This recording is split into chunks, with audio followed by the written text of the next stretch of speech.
Não importa muito o tipo de série ou de filme que você costuma assistir, mas me arrisco a dizer que pelo menos uma vez na vida você já viu alguma cena que tinha mais ou menos a ver com isso aqui.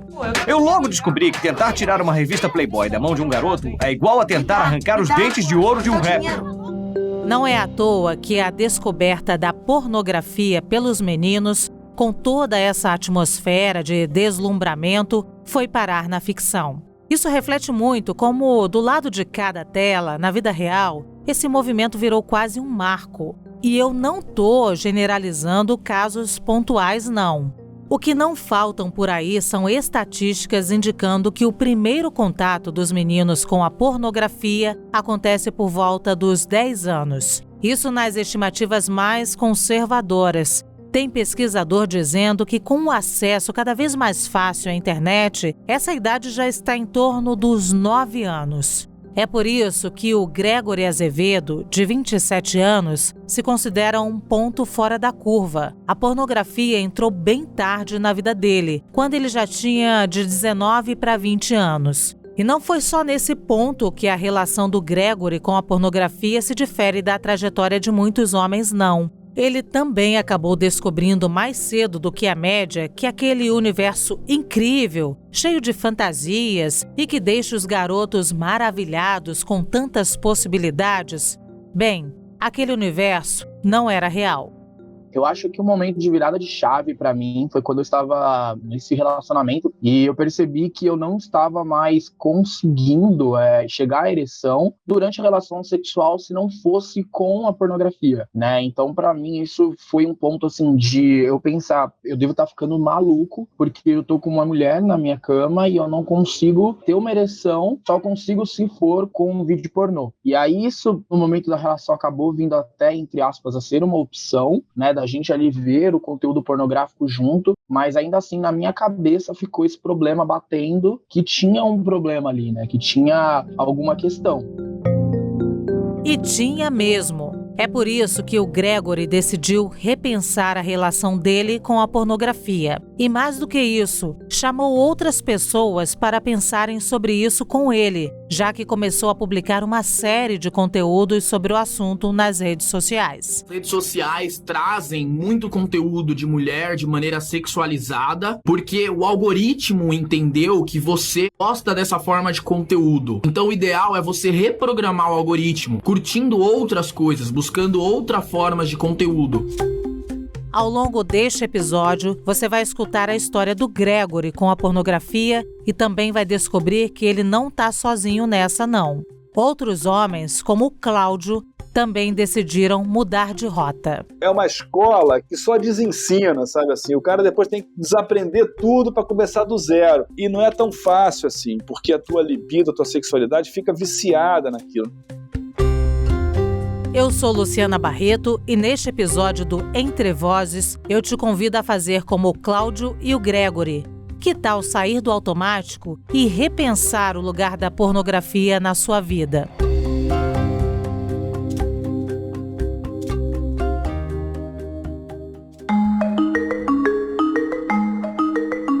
Ouvindo falar assim, que o Gregory começou a ter experiências incômodas com a pornografia e então resolveu falar sobre isso nas redes sociais, parece até que esse é um passo meio simples de se dar, mas na verdade está muito, muito longe disso.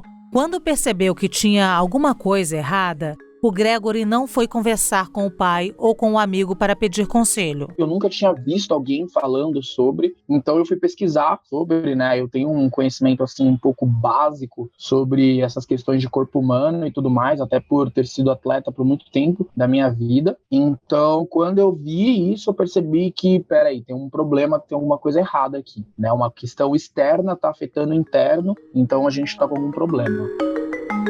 Eu não sou homem para ter vivido isso, mas pelo que me contaram, discutir esse tipo de assunto é meio que um tabu no universo masculino. O primeiro motivo é que a gente está falando de vulnerabilidades. E aí entra todo aquele papo do mito do homem de verdade que a gente discutiu na primeira temporada do Entre Vozes, lembra? quais são os comportamentos que são atribuídos, né, são colocados como possíveis e dignos dessa masculinidade. Então, eu, quando comecei a questionar alguns desses comportamentos, né, de forma de agir, da forma de, né, sensibilidade, até coisas como cores, formas de se vestir, etc e tal, isso acho que foi um primeiro momento, talvez, eu vou chamar assim, mas sem dúvida, para mim, as questões de masculinidade começaram a virar um ponto de conflito quando eu penso sobre a relação de gênero.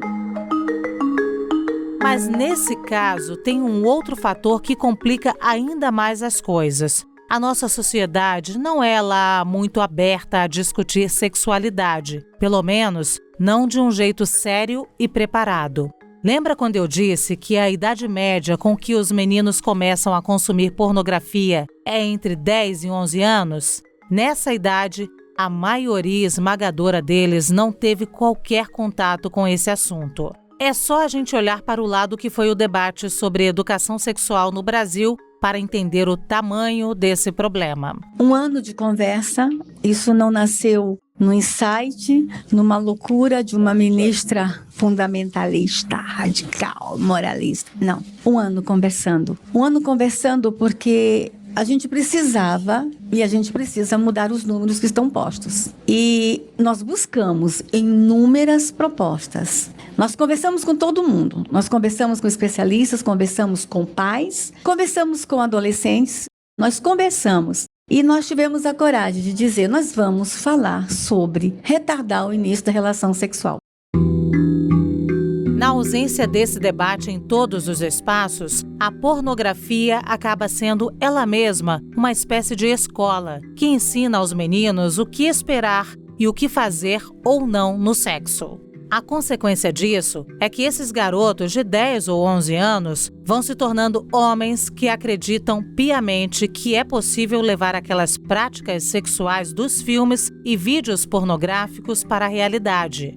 Também é por isso que esses homens costumam ter dificuldade em criar relações afetivas e conexões com parceiros. Então já vai para o mundo querendo reproduzir, né, uma performance e sem saber na individualidade do que gosta. Então assim, atravessa completamente a nossa exploratória pessoal e aí a gente começa a ter que reproduzir ou querer reproduzir aquelas performances lá que dá um monte de confusão.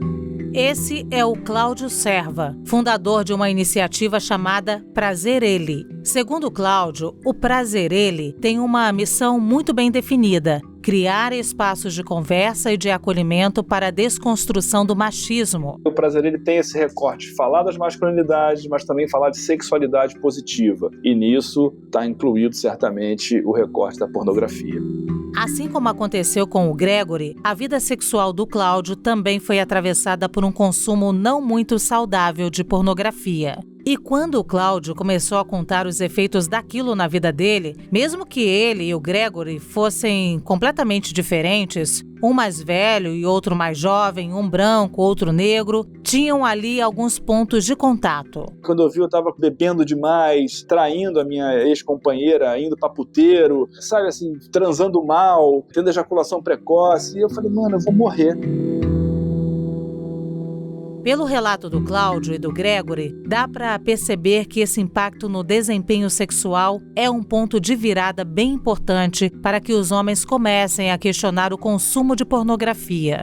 O que muitos deles não se dão conta logo de cara é que por trás das ejaculações precoces e da disfunção erétil pode estar, mais uma vez, aquele fantasma do sexo performático. É o que o Gregory falou mais cedo. São questões internas que começam a dar sinais externos. Dentre as pessoas que nos procuram com compulsão sexual, nós temos boa parte delas que o comportamento principal é um comportamento fora de controle em relação ao consumo exacerbado de pornografia. Esse é o Marco de Tubino Scanavino, professor de psiquiatria da USP. O Marco coordena o AISEP, que é o Ambulatório de Impulso Sexual Excessivo e de Prevenção aos Desfechos Negativos associados ao comportamento sexual. Eu conversei com ele para entender um pouco melhor como o consumo desenfreado de pornografia pode afetar a vida de quem perde o controle da situação.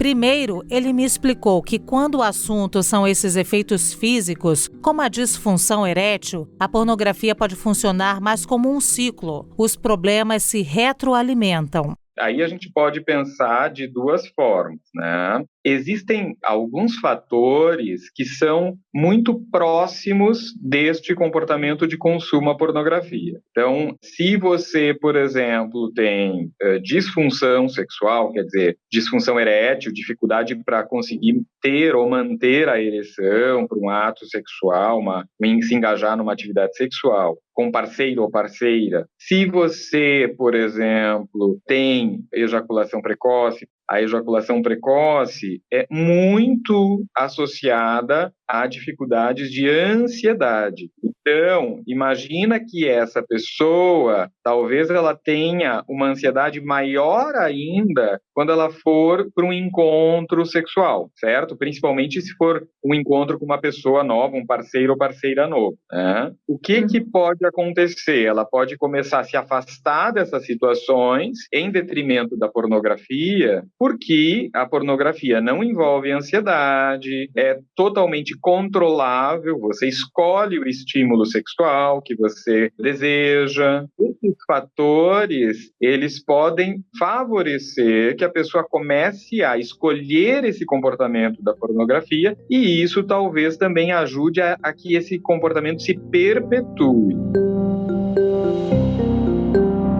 Nesses quase 14 meses em que o Gregory tem produzido conteúdo para as redes sociais sobre masculinidade, ele percebeu que falar sobre os possíveis impactos da pornografia na saúde era um jeito bem eficaz de levar essa pauta para os homens. Eu falo, se você continuar consumindo pornografia, você vai ter disfunção erétil, você vai ter problema com ejaculação precoce. Meu Deus, como é que eu paro? Meu Deus, como é que faz para voltar ao normal? Meu Deus, eu preciso parar quanto tempo para voltar ao normal? Algo que eu sempre falo para os caras que me pedem ajuda, por exemplo, primeiro é você entender por que você está fugindo para esse vício, né?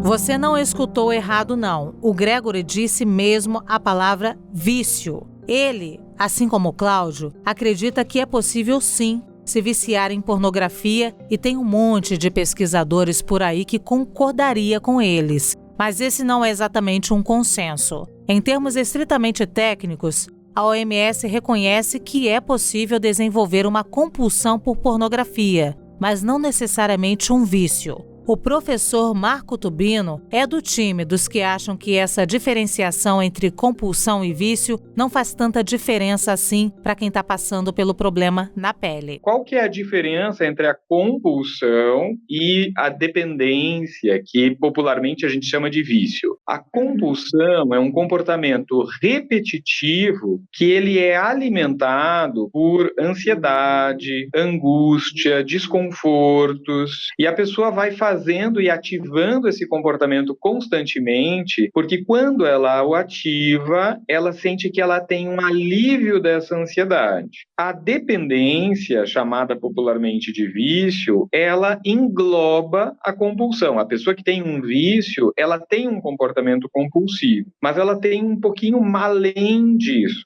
A gente ainda não tem um consenso de que seja uma dependência, um vício, mas eu acho que, sinceramente, em termos assim do público em geral, essa diferença não faz muito sentido, porque ambos os quadros precisam de um tratamento e ambos são igualmente importantes. O que muda é para a gente que é profissional, que o tratamento a gente pode ajustar um pouco mais para um lado ou para o outro, se a gente percebe que o nosso paciente tem uma característica mais de dependência / vício ou de compulsão.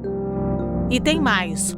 Os homens que desenvolvem essa compulsão por pornografia hoje encontram muito mais barreiras para superá-la do que encontrariam há 20 ou 30 anos atrás. Tudo isso porque a pornografia, que antes precisava ser acessada nas locadoras ou nas bancas de revista, hoje estão ao alcance do bolso, nos celulares. Então, algo que é muito, entre aspas, comum de se ouvir nessas rodas de homens, né, sei lá, nos bares e tudo mais, homens, por exemplo, que estão no dia a dia de trabalho, e vão no banheiro consumir pornografia, né? Ou estão fazendo qualquer coisa, recebem um vídeo aí nos grupos de WhatsApp e vão já se masturbar consumindo pornografia. Então, assim, o fato de estar hoje no WhatsApp, estar no stream, o cara pega um gadget, um celular, leva para o banheiro do escritório. Então, assim, aumentou muito o vício, né? Só que o stream é isso, não tem fim. Então, assim, o cérebro daqui a pouco tá querendo de novo, aí o cara vai lá de novo querer mais. Então, assim, em 10 minutos de filme pornográfico no stream hoje em dia, você tem mais experiências do que você teria na sua vida inteira, né? Real. Vai ficando muito distante o que você vive na fantasia, porque a mente não tem fim. E o stream alimenta a tua mente sem fim. Né? Então, quando você tinha uma fitinha, a fita terminava, aquilo era um filme, você via de novo, tal. Agora, com o streaming é sem limite, então a armadilha se torna muito maior, né? O que parece um parque de diversões se transforma numa grande armadilha e a quantidade de homens viciados em pornografia é muito grande. Nesse parque de diversões que o Cláudio fala, os homens muitas vezes se deparam consumindo um tipo de conteúdo que eles não admitiriam em voz alta. Só que você vai querendo cada vez mais, então isso gera o consumo de conteúdos que o cara às vezes nem quer consumir. Então às vezes o cara não quer, mas ele vai consumir zoofilia, pedofilia, ele vai consumir coisas que ferem até a moral dele próprio. Então ele tem esse pico de excitação e depois uma baixa, porque ele fica muito envergonhado, fica frustrado, o cara fica triste depois que se masturba vendo aquilo, né?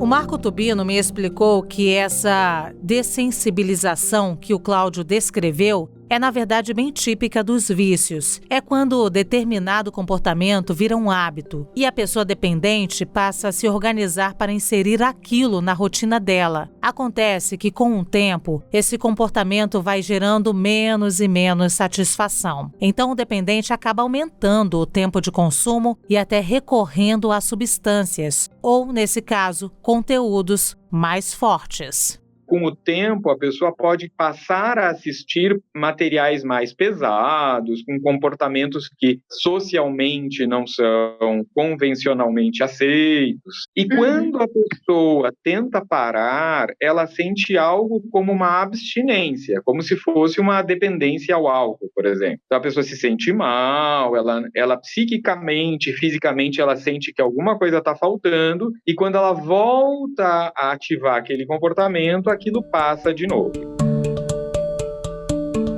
Só que não dá para dizer que o problema da pornografia começa só com esses conteúdos abertamente condenáveis. Ou então que a culpada de tudo é a internet, que acabou com as barreiras e limites para o consumo de pornografia. A objetificação dos corpos já estava ali, a pornografia machista já estava ali, né? O reforço dos corpos já estava ali. É por isso que não dá para a gente compartilhar os efeitos da pornografia em caixinhas. Os afetados por ela não são só aqueles homens que desenvolvem compulsão e acabam adoecendo física e emocionalmente. Quem se relaciona com eles, sejam outros homens ou mulheres, também acabam sentindo algum impacto.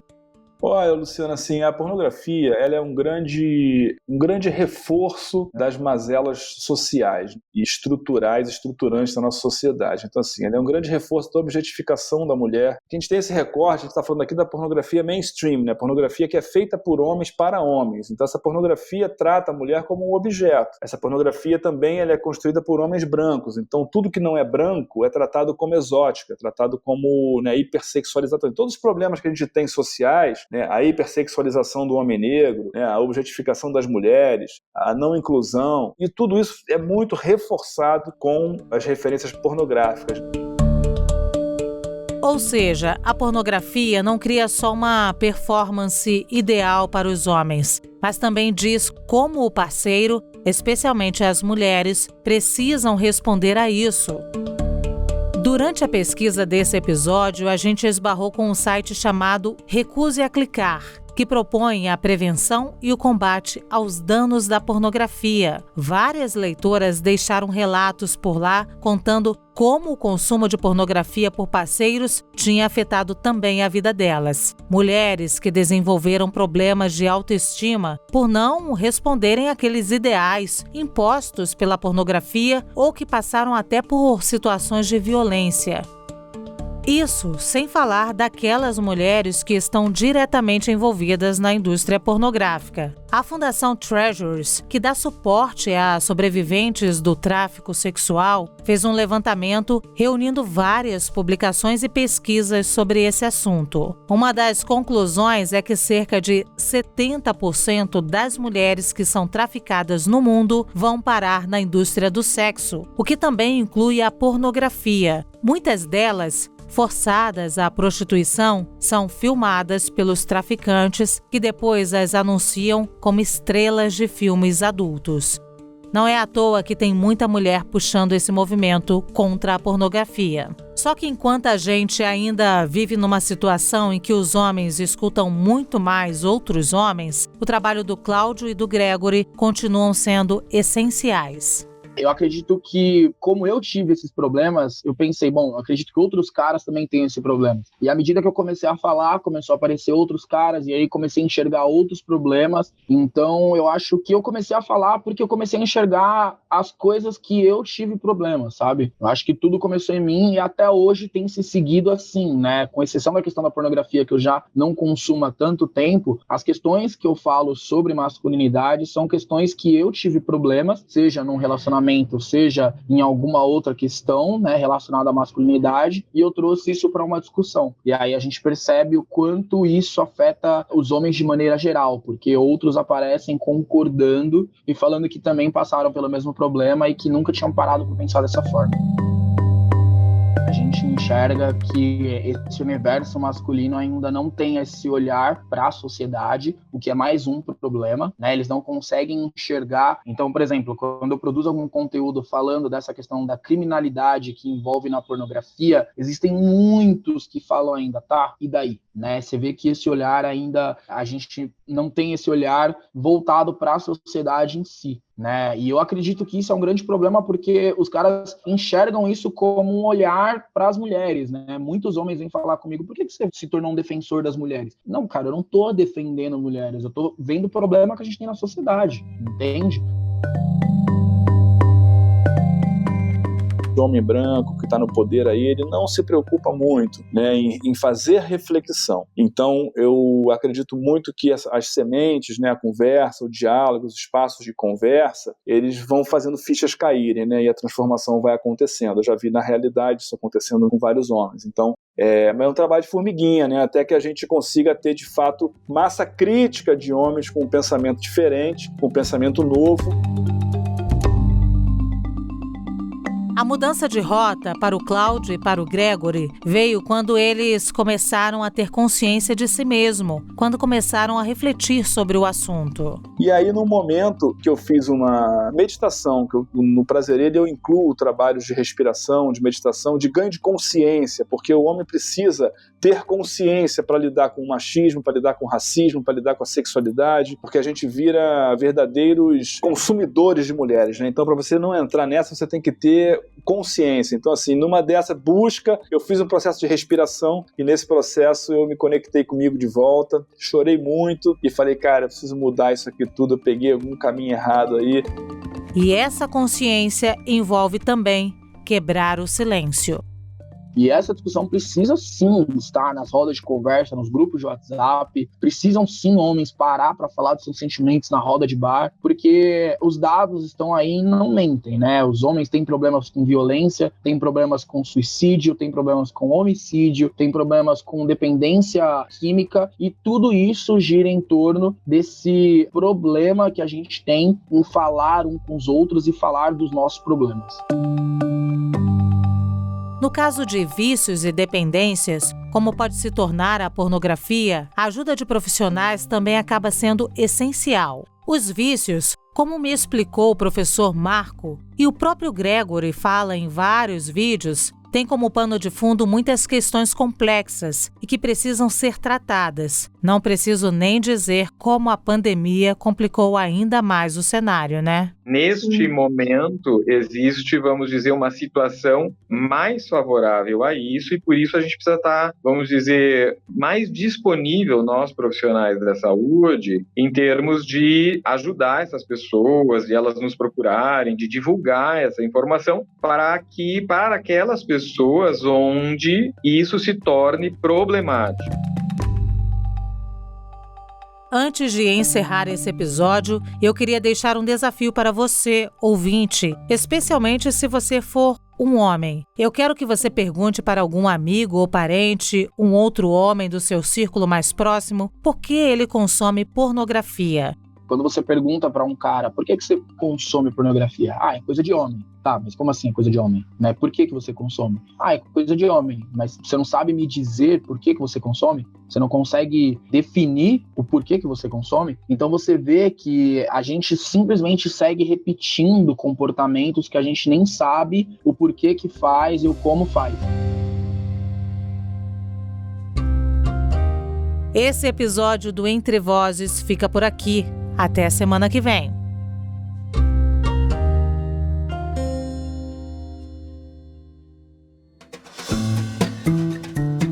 Com a apresentação de Luciana Barreto, este podcast foi produzido pela Maremoto para a CNN Brasil. Pauta e apresentação, Luciana Barreto. Pesquisa e roteiro, Thaís e Léo. Produção, Danilo Santana. Sonoras e personagens, Thaís e Léo e Danilo Santana. Edição, Vinícius Krieger. Sonorização e montagem, Murilo Lourenço. Coordenação geral, Paula Weinberg. Coordenação de produto, Verônica Schneider. Coordenação editorial, Diego Toledo. Direção de jornalismo digital, Daniel Tosi. Você também pode ouvir o Entre Vozes no site da CNN Brasil e aproveite para conhecer os nossos outros programas em áudio. Acesse cnnbrasil.com.br/podcasts.